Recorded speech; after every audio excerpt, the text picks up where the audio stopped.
And our final guests are Heather Einhorn and Adam Staffaroni. You might know them from their New York Times recognized podcast, Lethal Lit, a Tig Torres mystery, or Daughters of DC. And they are also the creators of the graphic novel, The Curie Society. So, Heather, Adam, welcome. Hey, Chris. Thanks for having us. All in one box now. There's just two boxes that we have Yes, left. please. Yeah. Thank you so very much. I really loved your book, and we had a number of graphic novels today. So I'll start with this. In your graphic novel, what exactly is the Curie Society?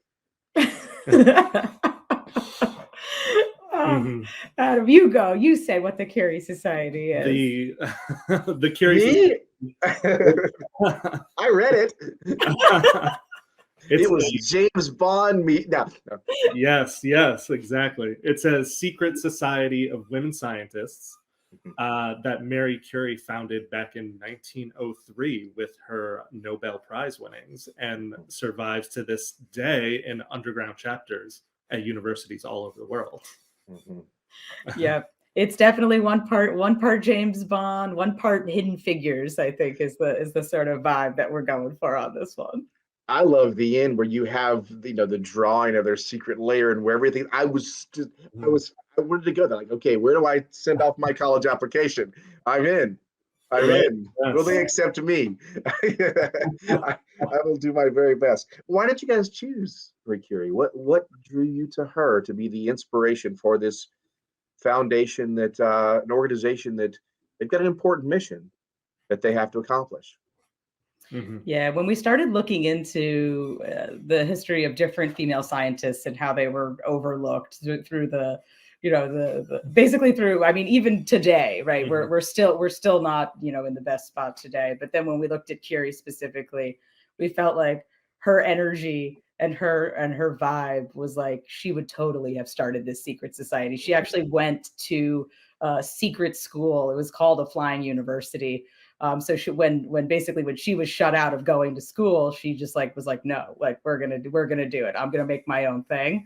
So we really thought that she would approve of a secret society for women scientists. Yeah, and she was a superstar scientist of her day. She was famous. She was in the tabloids all the time, and she hated the publicity. So we thought that made a secret society a perfect fit for her. And I think everyone was trying to get radium at that time. Like, it was part of normal everyday life. Put it in toothpaste and things. Just crazy. It became so expensive due to her discovery of it that she needed to count on people to gift it to her in order to have enough to do her experiments. Wow.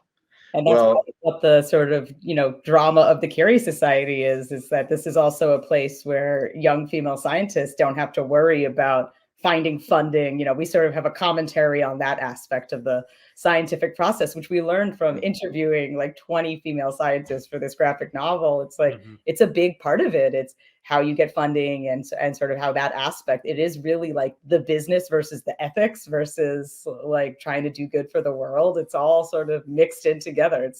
It's a very interesting and complex topic that we're trying to put into a graphic novel. Yeah. No, I loved it. And as a parent who currently, my lovely 20-year-old daughter is at a historically all women's college, you need to have those opportunities. And you guys created 3 just incredible characters. They're strong. They're all unique in their own different ways.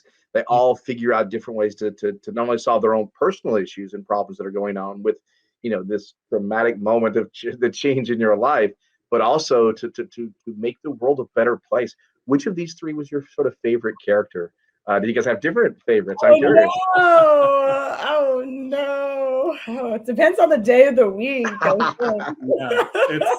The amazing thing is that they're all amalgams of the different actual women we spoke to, because what we wanted to dispel the myth that a scientist is just this person in a lab coat sitting in some back room that you never see.